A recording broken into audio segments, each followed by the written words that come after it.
اللہ रहम करे, मैं बहुत कुछ देख रहा हूँ, बहुत कुछ देख रहा हूँ। हमारी पीपल्स पार्टी की ये भरपूर कोशिश है कि हम उस टकराव से बचाव करें। मुल्की हालात पर अपोजिशन लीडर को बहुत कुछ होता नजर आ गया। हुकूमत को आर्मी चीफ की मईशत पर तशवीश दूर करने का मशवरा दे दिया। ये भी कहा कि हर पाकिस्तानी को मईशत पर बोलने का हक है।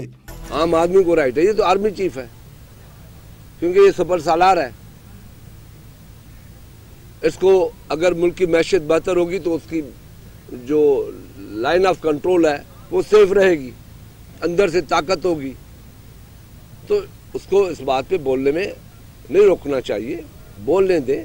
सरबराह अवामी मुस्लिम लीग शेख रशीद ने दावा किया कि हुकूमत खुद जमहूरियत के खिलाफ साजिश कर रही है। ये गैंग ऑफ फाइव जो है, ख्वाजा आसफ, एहसन, मरियम साहबा, नवाज शरीफ साहब और कैप्टन सफदर, ये तुले हुए हैं कि फ़ौज आए ताकि जो ज़िल्लत और रसवाई इकॉनमी की अभी होनी है चंद महीनों में, उसका पर्दा चाकना और इनका केस ना खुले।